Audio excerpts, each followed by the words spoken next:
So going back to this problem where we found dy dx, which was here, we were curious as to whether or not we could make this look a little better or a little different. And so let's do that here now.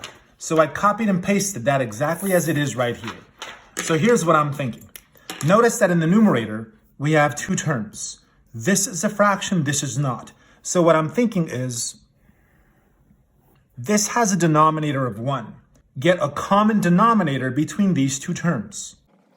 So I took this fraction and I multiplied the top and bottom by this denominator. So let's clean this up.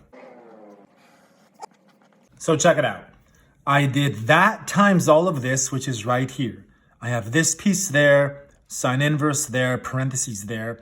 And then instead of two fractions, notice I turned it into 1 because we had the ability to do so because we had established a common denominator, which is why it's subtraction, this piece here, over the same denominator that.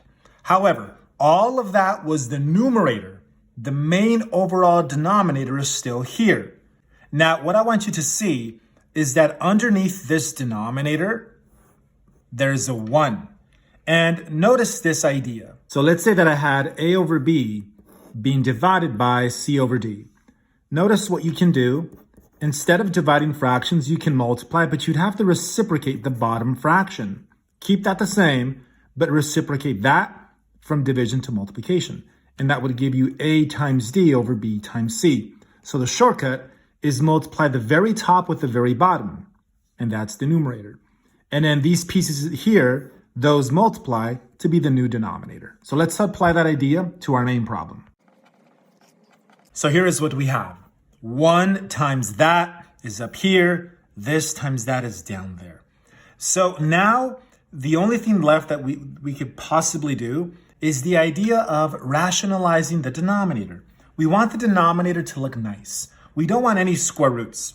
So what we do is we multiply the bottom by that item there, because that will make the square root go away. But remember, whatever you do to the bottom, you have to do to the top. And up here, what I can do is notice the numerator has two terms. You have this giant term here, that, and you have this one here. And we can take this and distribute it to both of them. So let's see. When you distribute this to this piece here, those square roots knock out. So it's just the stuff inside regular in parentheses. All these pieces stay there. Minus, minus. This times that is right there. In the denominator, this times this makes that piece regular without the square root. That stays here. So why did we do this? To make the denominator look nice. Although there's a square root now in the numerator, too bad. We just want to make sure the bottom is nice. So this here is also an acceptable answer. Honestly, is it any better looking than this here? Maybe a little bit better. Both of them are still pretty crazy looking. But yeah, I would say that this here is a little bit cleaner than that.